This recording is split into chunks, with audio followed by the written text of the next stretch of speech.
Donc, comme je le disais il y a quelques instants, on va maintenant parler du commandant Charcot. Alors, est-ce que vous pouvez nous faire une présentation du navire, une présentation assez générale du navire?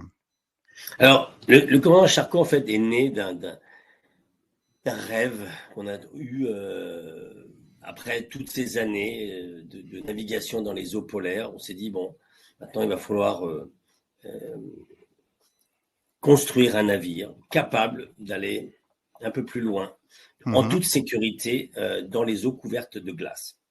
Et D'accord. donc pour cela, et avec ce vieux rêve aussi d'atteindre le, le, le pôle Nord géographique, en particulier de planter le drapeau breton sur la banquise. Bon, là, Mais qui a été fait du coup le 6 septembre 2021 oui, avec le mais commandant le Charcot, c'est projet, ça? absolument, Ouais, absolument. J'ai eu le privilège de conduire cet équipage formidable. Ouais. euh, en 2021.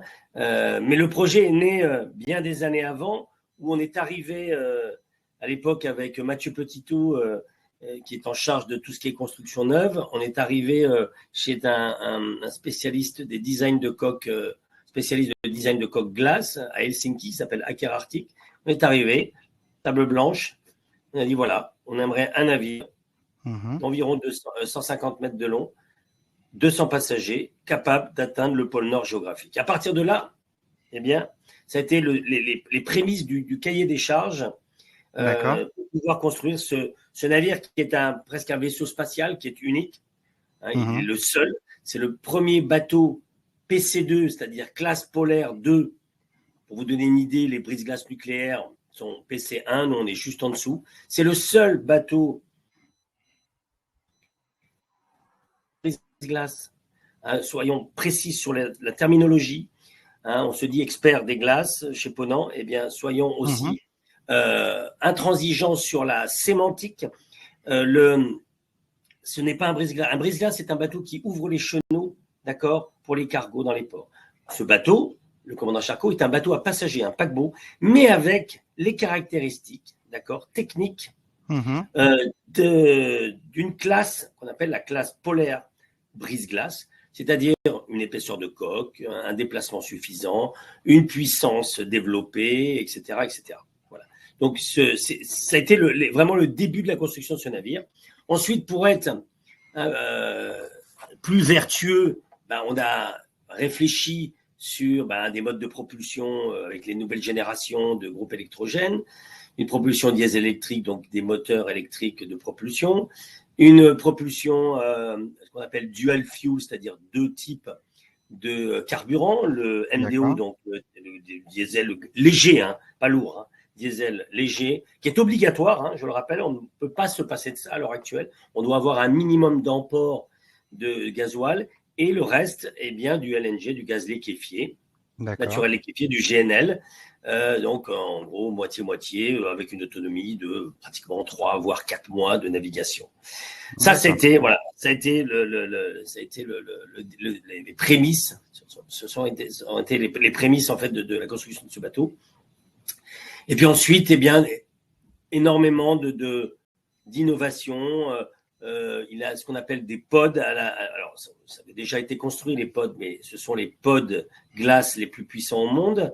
C'est-à-dire que ce sont, au lieu d'avoir un arbre d'hélice traditionnel, eh bien, vous avez une nacelle avec une hélice qui tourne sur 360 degrés. Des hélices qui sont en inox, enfin, c'est pas tout à fait de l'inox, c'est un alliage d'ailleurs tenu secret, mais qui résiste à l'abrasion de la glace, Mhm. capable donc de broyer la glace, hein, d'accord. Et puis une coque épaisse, jusqu'à 6 cm à l'avant, hein, de tôle, capable eh bien, de progresser dans la glace de 2,50 m à peu près en moyenne à 5 ou 6 nœuds, c'est-à-dire capable d'atteindre le pôle Nord géographique pendant la période estivale. D'accord. Donc, c'est ce qui fait la caractéristique de ce bateau. Il y a des tas de choses derrière. Évidemment, Il on a, a profité. il a aussi Pardon. une vocation scientifique, me semble-t-il, c'est ça? Absolument. Alors, ça, c'est le deuxième volet, mais c'est une prise de conscience, c'est-à-dire qu'elle a fait partie des éléments de réflexion au départ de la construction. Et donc, in situ a été construit. On a dépensé plusieurs 10 millions, voire presque 15 millions d'euros pour développer un matériel, un labo scientifique, un labo sec, un labo humide, ce qu'on appelle une moon pool, c'est-à-dire que possibilité de faire des prélèvements au quotidien de la densité de l'eau, de la salinité, etc. Avec un officier sciences embarqué, en plus de l'équipage, qui pilote des missions scientifiques, c'est-à-dire qu'on a fait appel à des organismes dans le monde entier. Et puis ensuite, il y a une sélection qui s'est faite d'ailleurs, qui n'est pas faite par Ponant, par un organisme indépendant, de manière à ne pas être jugé parti. Et donc, gracieusement, il y a des missions à chaque voyage, avec 2 à 4, voire plus. Là, sur la prochaine croisière, après le passage du Nord-Ouest, on fait une première mondiale, c'est la Transarctique. C'est-à-dire qu'on va traverser, regardez derrière moi, en fait, on va traverser la partie rose, là. C'est-à-dire qu'on va traverser de l'Alaska, on va atteindre le pôle Nord géographique et on va redescendre sur la Norvège. Ça n'aura jamais été fait. Et donc, on s'est dit, faut que ce soit un peu un voyage guidé par la science. On aura évidemment des passagers, le bateau est plein. Mais on va accueillir non pas 4 ou 6 scientifiques, mais 22 scientifiques. Avec 4 officiers coordinateurs. Pour pouvoir vraiment utiliser, en fait, pour que vraiment le commandant Charcot soit une plateforme d'opportunités pour conduire des expériences qui n'ont jamais pu être faites, puisque aucun bateau de l'histoire n'a jamais traversé l'océan Arctique de part en part. Voilà, donc ça c'est une vraie, une vraie implication. Je pense que c'était important qu'on puisse s'adosser en fait à la science. En parallèle de nos voyages. Voilà. Oui, bien sûr. Et les passagers ont aussi cette possibilité d'être mis à contribution dans cet aspect recherche scientifique parfois lors du voyage. Les passagers peuvent visiter, donc on fait visite à chaque croisière, sont invités par l'officier sciences pour visiter nos installations. Ensuite, les scientifiques, alors ils sont là quand même pour conduire leur mission. C'est la science académique, donc effectivement, mais viendront au début de croisière présenter leur mission et ensuite, en fin de croisière, faire un petit débrief sur le résultat ou en tout cas, le résultat de ce qu'ils ont pu faire, pas forcément le résultat de la mission elle-même. D'ailleurs, c'est un point qu'on est en train de développer pour pouvoir, tous les ans, refaire un point pour savoir un petit peu où on en est. Des missions sur la qualité de la glace, mais aussi la présence des nanoparticules. Il y a des tas de missions, la qualité de l'air, la salinité. Là, il y a 2 ans, on a posé une sonde exactement au pôle Nord à 4000 mètres de profondeur par l'université de Washington qui travaille avec la NASA. Et donc, le scientifique est revenu avec nous 1 an après. On s'est repositionné à 4000 mètres au-dessus de la sonde qui est restée au fond pour récolter une année de données qui donnera en fait la mesure de l'élévation de l'océan, par exemple, comme base de données aussi pour l'altitude des satellites. Voilà, donc c'est des missions extrêmement intéressantes, extrêmement pertinentes. Une mission scientifique, elle coûte très, très, très cher. Et donc, Ponant donne cette possibilité pendant ces croisières. Et évidemment, restons, je dirais, sincères. Le bateau est fait pour faire de la croisière. Bien sûr. Priorité, évidemment, à l'itinéraire et à ce que vont vivre les passagers. Mais on peut tout simplement intégrer l'émission, c'est-à-dire s'arrêter pour prendre des mesures, une demi-heure. Ça ne va absolument pas impacter. Et quand bien même, d'ailleurs, on va même le faire partager aux passagers. Ils viendront à la plage arrière de manœuvre, regarder les scientifiques faire, discuter avec eux. Donc, il y a une forme d'interaction. Les scientifiques mangent au restaurant.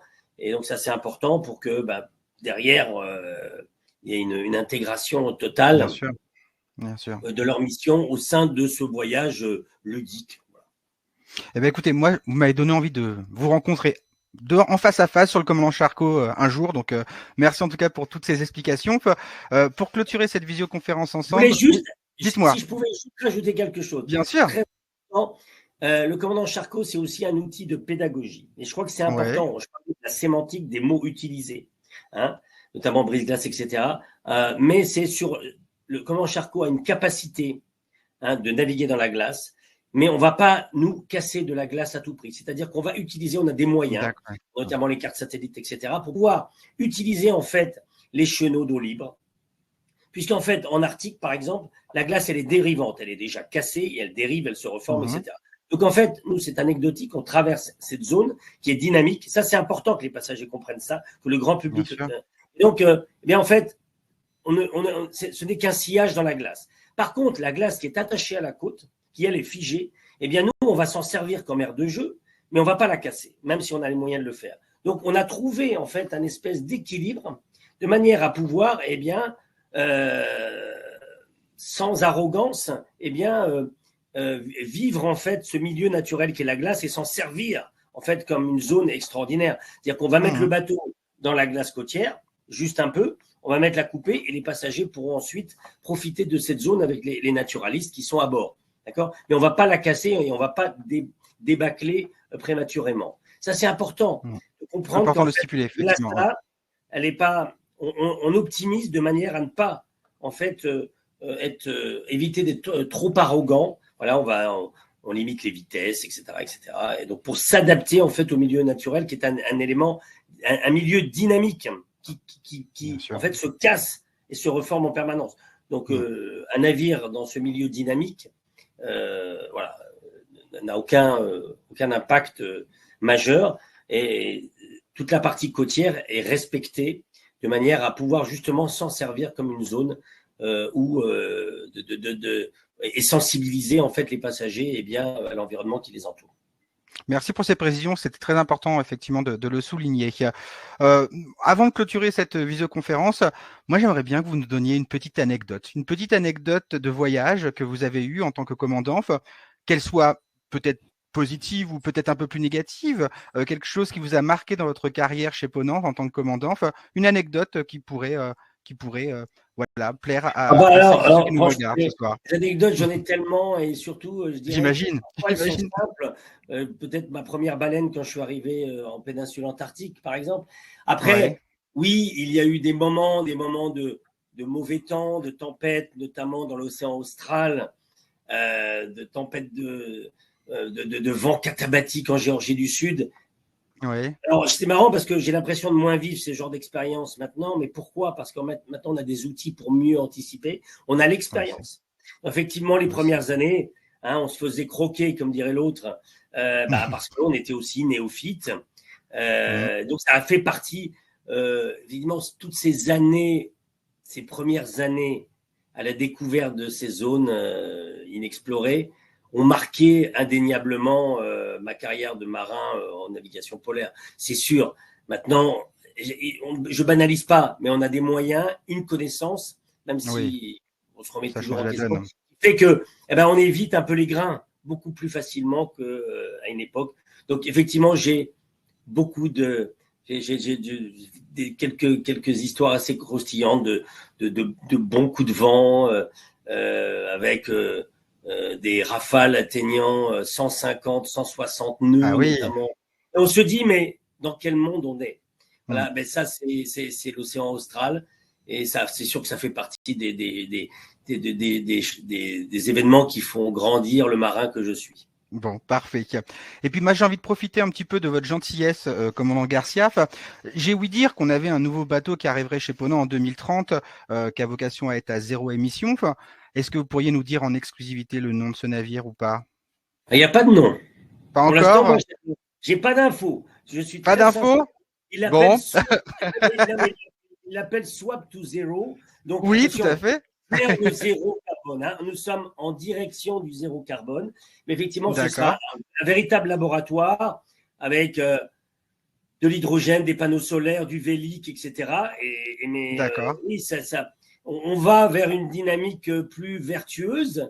Et je trouve que c'est bien que Ponant soit dans cette dynamique.